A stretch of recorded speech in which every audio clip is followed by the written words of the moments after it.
Hello students, कैसे हैं आप सब। उम्मीद करता हूँ सब स्वस्थ होंगे अपने घरों में।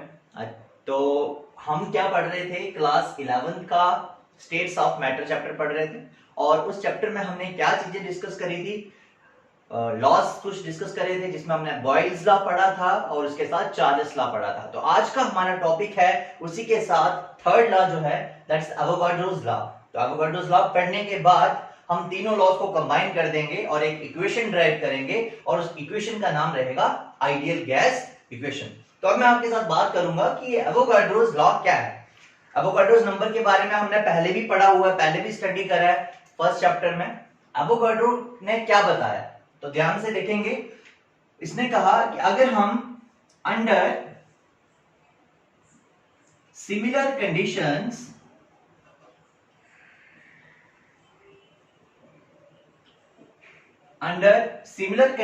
of temperature and pressure, कि अगर हम टेम्परेचर और प्रेशर को चेंज ना करें, under similar conditions of temperature and pressure the volume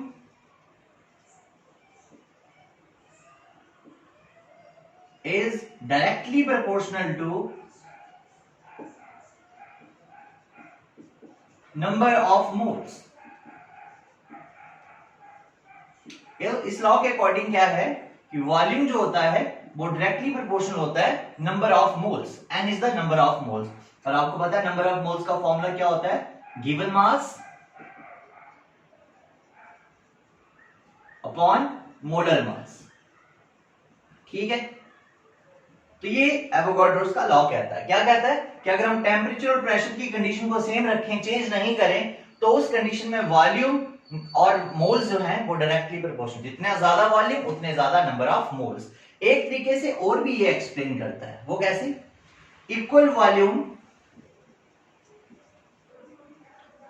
volume of gases under similar conditions of temperature and pressure, मतलब टेम्परेचर और प्रेशर क्या रखेंगे, constant, under equal volume of gases contain equal number of molecules. ठीक है, क्या मतलब हुआ इसका कि अब अगर मैंने यहां पे 3 कंटेनर ले लिए, फर्स्ट, सेकंड एंड थर्ड, ये 3 कंटेनर हैं। ठीक है, तीनों सेम हैं।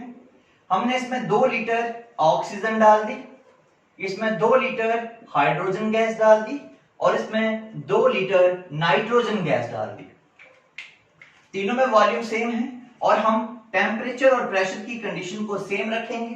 तो जितने मॉलिक्यूल्स इस कंटेनर में होंगे उतने ही मॉलिक्यूल्स इस कंटेनर में भी होंगे और उतने ही इस कंटेनर में भी होंगे। बस यही कहता है एवोगाड्रोस लॉ कि equal volume of different gases under similar conditions of temperature and pressure contain equal number of molecules. तो सिर्फ एक लाइन में अगर आपने इसको बताना हो ना कभी, तो सिंपली क्या है, volume is directly proportional to number of moles. जितना ज्यादा वॉल्यूम उतने ज्यादा नंबर ऑफ मोल्स।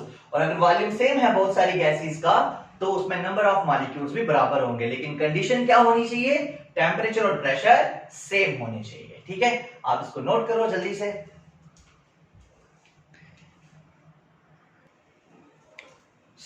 अब हम बात करने जा रहे हैं आइडियल गैस इक्वेशन की, कि आइडियल गैस इक्वेशन क्या है। लेकिन उससे पहले मैं आपको दोबारा से शॉर्टकट में एक बार लॉज बता देता हूं। बॉयल्स लॉ जो था उसने कहा था वॉल्यूम डायरेक्टली प्रोपोर्शनल होगा, सॉरी इनवर्सली प्रोपोर्शनल होगा प्रेशर के, लेकिन टेम्परेचर को आपने यहां पे क्या रखना है, कांस्टेंट। फिर चार्ल्स आए, चार्ल्स लॉ। ये लॉ क्या कहता है कि वॉल्यूम और टेम्परेचर डायरेक्टली प्रोपोर्शनल होंगे, लेकिन प्रेशर क्या रखना पड़ेगा, कांस्टेंट। ठीक है, फिर हमारे तीसरे भाई साहब आए जिनका नाम था एवोगाड्रो, और इन्होंने क्या कहा कि भाई वॉल्यूम और number of moles directly proportional होंगे, लेकिन आपको यहां पे टेम्परेचर और प्रेशर दोनों को ही कांस्टेंट रखना होगा। अब देखो, अगर हम पहले लॉ की बात करें टेम्परेचर कांस्टेंट रख दिया। दूसरे लॉ की बात करें, प्रेशर कांस्टेंट रख दिया। तीसरे लॉ की बात करें तो दोनों ही कांस्टेंट रख दिए। अब उन्होंने बोला क्यों ना हम इन तीनों को कंबाइन कर दें, और कंबाइन करने के बाद एक ऐसी इक्वेशन तैयार हो जाएगी जो साइमल्टेनियस इफेक्ट बताएंगे टेम्परेचर और प्रेशर का। भाई अगर आप टेम्परेचर और प्रेशर के इफेक्ट को एक साथ समझना चाहो तो पहले लॉ से नहीं समझ सकते क्योंकि टेम्परेचर तो कांस्टेंट है, दूसरे लॉ से भी नहीं समझ सकते क्योंकि प्रेशर भी कांस्टेंट है, और तीसरे से तो बिल्कुल नहीं समझ सकते क्योंकि दोनों ही कांस्टेंट है। तो क्या किया जाए कि अगर हमें टेम्परेचर और प्रेशर का इफेक्ट साइमल्टेनियस एक साथ समझना हो तो क्या करेंगे, तो हम इन तीनों लॉज को कंबाइन करेंगे। क्योंकि पहले में टेम्परेचर कांस्टेंट है, प्रेशर तो नहीं है ना कांस्टेंट, दूसरे में प्रेशर कांस्टेंट है, टेम्परेचर तो नहीं है ना। जब दोनों को कंबाइन करके एक नया रिजल्ट आएगा तो दोनों का आपको साइमल्टेनियस इफेक्ट पता चलेगा। और कोई भी ऐसी इक्वेशन, एक ऐसी इक्वेशन जो आपको टेम्परेचर और प्रेशर का साइमल्टेनियस इफेक्ट बताए वॉल्यूम के साथ, उसी इक्वेशन को हम क्या कहते हैं, आइडियल गैस इक्वेशन कहते हैं। ठीक है, सिंपली बोले तो भाई आइडियल गैस इक्वेशन क्या है, जो इन तीनों भाई साहब की बात मान ले।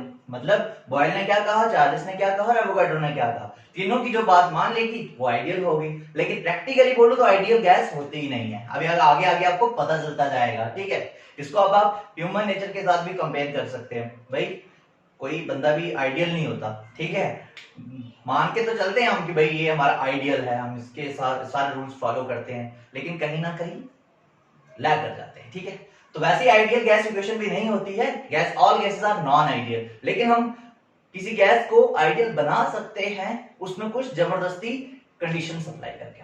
तो चलो अब इन तीनों लॉज को कंबाइन करते हैं और टक से ड्राइव करते हैं आइडियल गैस इक्वेशन। सबसे पहले देखते हैं यहां पे, सो derivation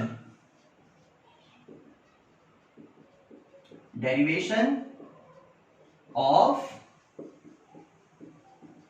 ideal gas equation। ठीक है, तो derivation of ideal gas equation, सबसे पहले हम बात करेंगे अकॉर्डिंग टू बॉयल्स लॉ। क्या कहा था इन्होंने, टेम्परेचर क्या रखना है आपको, कांस्टेंट, और टेम्परेचर कांस्टेंट रखते हुए जो आपका वॉल्यूम है वो प्रेशर के इनवर्सली प्रोपोर्शनल रहेगा। इसको बना लेते हैं इक्वेशन नंबर 1। ठीक है, फिर आ जाओ second, according to Charles law. तो इन्होंने क्या कहा था कि भाई अगर हम प्रेशर को कांस्टेंट कर दें तो प्रेशर को कांस्टेंट करते हुए volume is directly proportional to temperature. Volume बढ़ेगा कब, जब टेम्परेचर बढ़ेगा। उसके बाद हम बात करते हैं एवोगाड्रोस लॉ की, जो अभी हमने पढ़ा, अकॉर्डिंग टू एवोगाड्रोस लॉ। तो इन्होंने कहा volume is directly proportional to number of moles. लेकिन कंडीशन क्या है, इसको थर्ड मान लीजिए, कंडीशन क्या है आपका, प्रेशर और टेम्परेचर दोनों क्या रखने पड़ेंगे, कांस्टेंट। ठीक, यहां तक क्लियर है। अब तीनों इक्वेशंस को कर लो कंबाइन। जब हम तीनों इक्वेशंस को कंबाइन करेंगे बाय कंबाइनिंग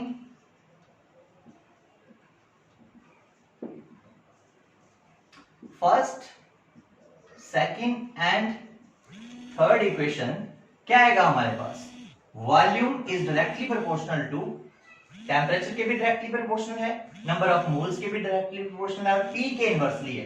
तो volume is directly proportional to N into T upon P। ठीक, B को यहां ले जाएं तो ये किसके बराबर हो जाएगा, PB is directly proportional to N into T। इसको हटाएंगे तो एक कांस्टेंट आएगा अपन के पास,